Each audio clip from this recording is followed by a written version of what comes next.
Assalamualaikum, saya Syahmin Aina, mewakili kumpulan 3.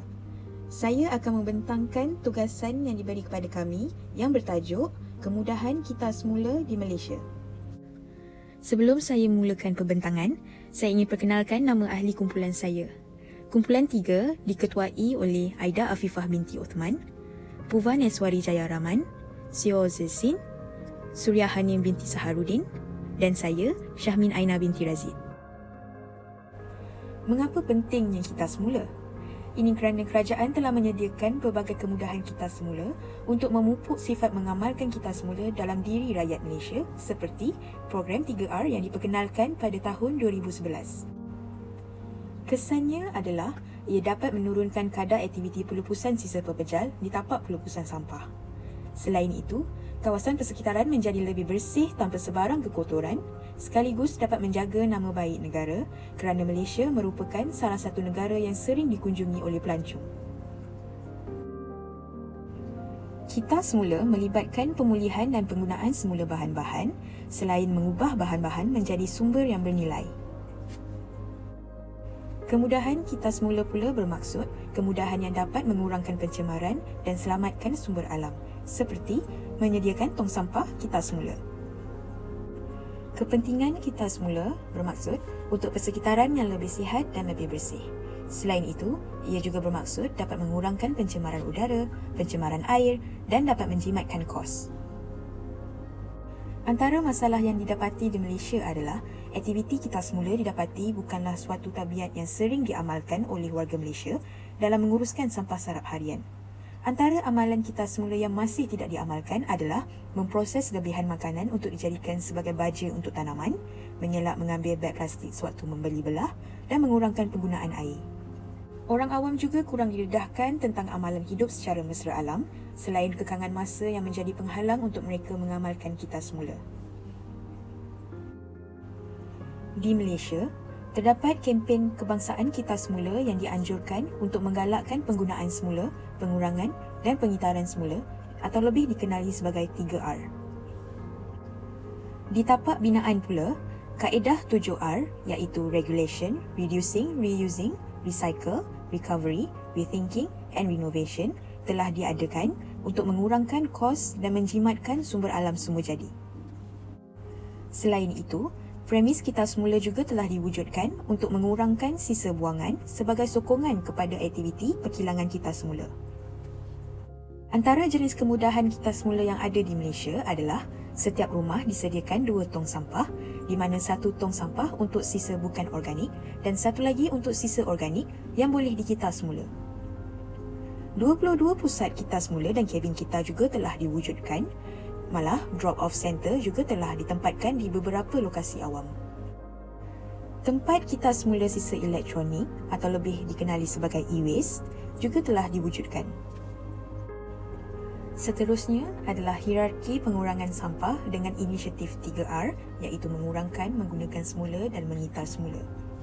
Penyediaan tong sampah yang berlainan warna seperti biru, coklat dan jingga.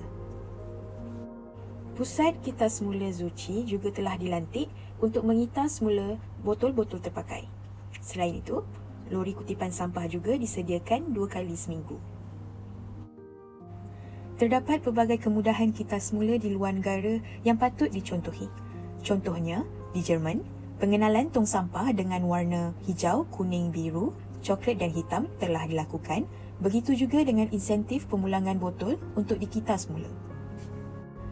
Di Jepun pula, mereka telah mengamalkan pengumpulan surat khabar, majalah, cardboard dan botol plastik untuk dikita semula selain daripada mengamalkan strategi 3R. Mereka juga melakukan proses gasifikasi yang dapat mengita semula plastik. Selain itu, di Australia, mereka menguruskan peralatan elektrik dan elektronik yang tidak terpakai. Malah, mereka mengalirkan ribuan tan peralatan elektronik yang tidak terpakai itu dari tapak pelupusan sampah. Warga United Kingdom pula mengumpul makanan dan sisa hijau secara berasingan untuk dikompos dan dirawat secara aerobik.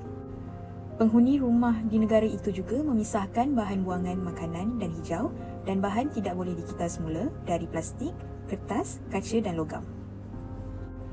Di Sweden pula, mereka menggunakan teknik kutipan sisa yang lebih maju, iaitu sistem vacuum automatik di blok kediaman yang menghantar sampah terus ke pusat kitas semula melalui rangkaian talian paip bawah tanah.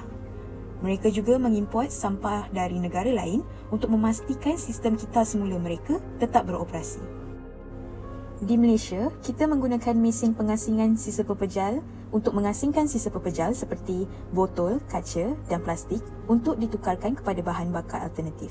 Selain itu, sangkar 3R yang ditempatkan di kawasan perumahan mampu memupuk amalan kitas semula dan pengurusan sisa pepejal dengan sistematik. Sangkar 3R tersebut telah menarik minat para penduduk untuk menggunakan kemudahan yang telah disediakan dan mempraktikkan amalan kitas semula dalam hidup mereka. Berbeza pula dengan di Jerman. Di Jerman, mereka menggunakan tong-tong sampah yang berlainan warna untuk mengasingkan sampah oleh penduduk. Pihak yang mengutip sampah hanya perlu memastikan sampah diletakkan di tong yang betul. Dan jika gagal berbuat demikian, penduduk perlu menunggu waktu yang berikutnya untuk meletakkan sampah mereka. Berbeza pula dengan di Jerman. Di Jerman, penduduknya perlu mengasingkan sampah mengikut warna tong yang telah disediakan. Pihak pengutip sampah hanya perlu memastikan sampah diletakkan di dalam tong yang betul. Jika gagal berbuat demikian, penduduk perlu menunggu waktu yang berikutnya untuk meletakkan sampah mereka. Selain itu, tong sampah di negara itu juga dilabelkan dengan bahasa Inggeris bagi memudahkan pelancong membuang sampah mengikut warna tong dan jenis sampah. Pihak-pihak di Malaysia seperti Kementerian Perumahan dan Kerajaan Tempatan perlu menganjurkan program komuniti penjagaan kebersihan atau logging selain menyediakan kemudahan stesen penimbang dan pengumpulan stok serta sistem penawaran mata ganjaran. Syarikat seperti SWM Environment pula perlu melancarkan program SWM Kasih Misi Sampul Merah dan program Kita Recycle. Hal ini dapat mengumpul mata ganjaran dan seterusnya dapat penebusan voucher atau beli belah di pasaraya terpilih. Oleh yang demikian, kemudahan kitas semula di Malaysia seperti e-waste, 3R perlu dipraktikkan dan dijadikan amalan. Sikap individu juga amat penting dalam memupuk sifat sayang kepada alam sekitar.